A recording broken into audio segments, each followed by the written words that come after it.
Hello all. Welcome to the first random number team generator. The name is pretty self-explanatory, but we roll a number between 1 and 400 and match it to the Pokedex number. Not everything in this challenge went as expected, but I definitely had a lot of fun. Okay, so like I said, we're using a random number generator to pick a number between 1 and 400 because that's how many Pokemon are in the Pokedex on Sword. And whatever number we get, we match it to the dex. 384, that's the first one. 5 is the second one, we get a starter. That's good news. 115, 25,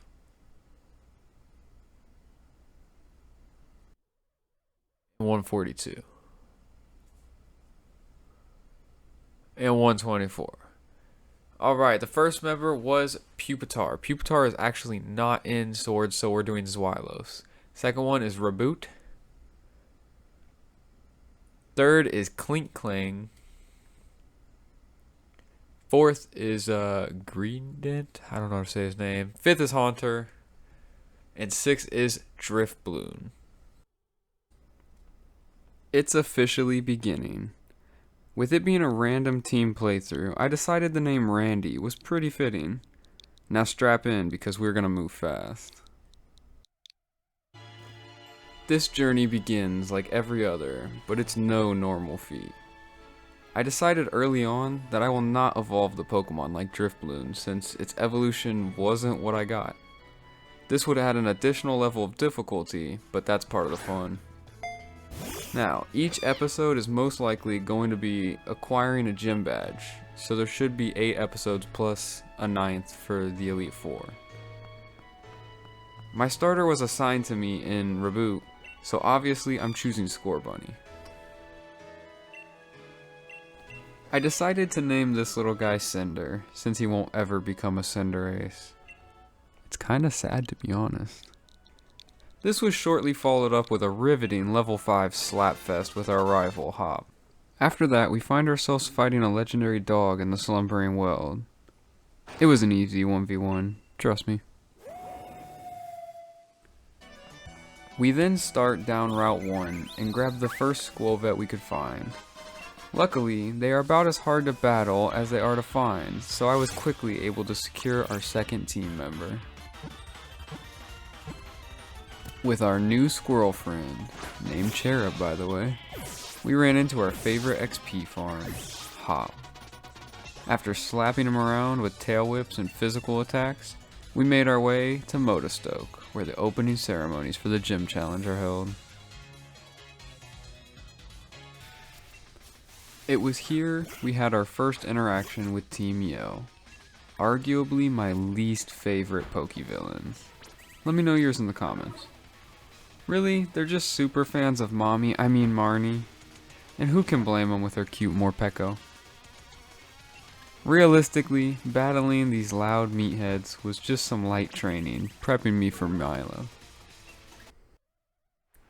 Then it was time for the opening ceremony, followed by Route 3 and a lot of trainer battles.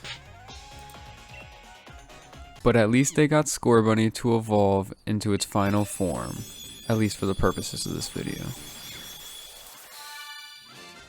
Next up on this episode of Street Beefs was Betty. Yeah, I don't know how to pronounce his name, so I'm just gonna call him my bitch, because that's what I'm gonna make that smug little bastard. Shout out to Mega Launcher on Reddit, because I just stole that line from them. Normally, I'd skip through this battle more, but I just want everyone to see him lose. Really don't like him. Plus, he's gotta be the least drippy character in all the Pokemon. Finally, we arrive to the first gym, Milo's gym. Before we get a shot at the buff farmer boy who specializes in grass Pokemon, we have to wrangle some Wooloo. Chasing them through multiple obstacle courses is only half the challenge though. The paths to the end are littered with trainers.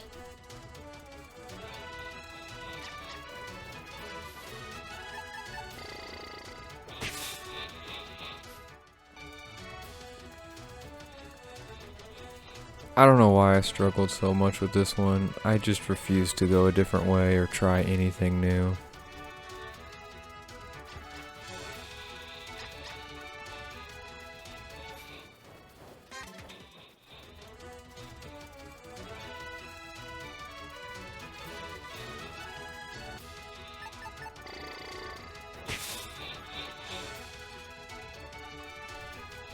I'm nearing the end, and not a moment too soon, as I'm getting sick of seeing these little sheep.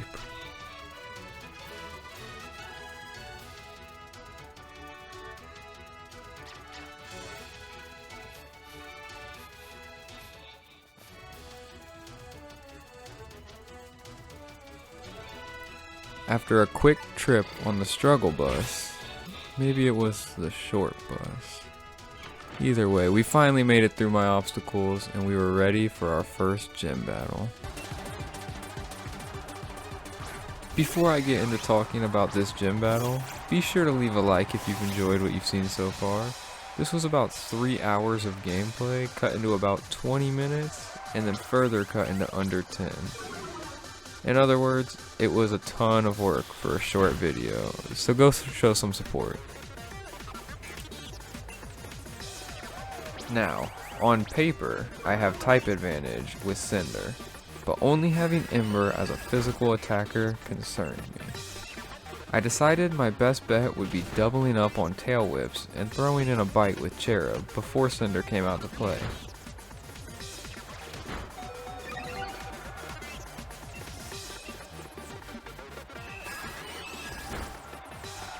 Cherub may have sacrificed her life, but she made this Gossifleur an easy KO for Cinder.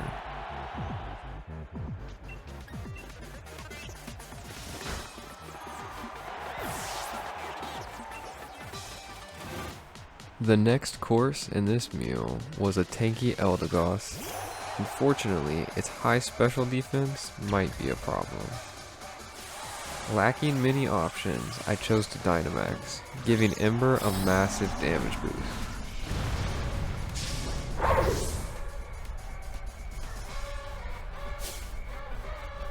Of course, it being his last Pokemon, he also Dynamaxed.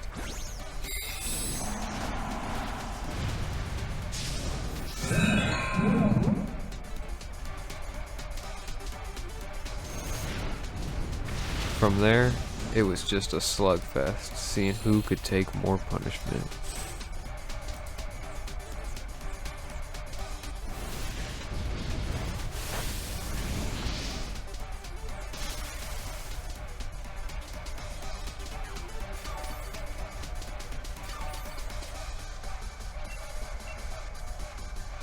I was starting to get pretty frustrated with him healing up every turn, but this crit came in clutch.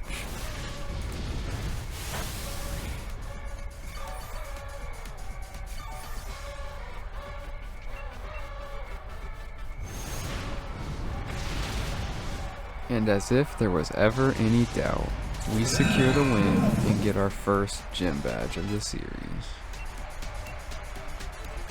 Well, that's where we're going to wrap it up today.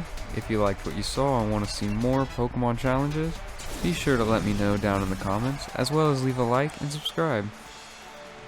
By now, you know the drill. Have fun, stay safe out there, recruits. Peace.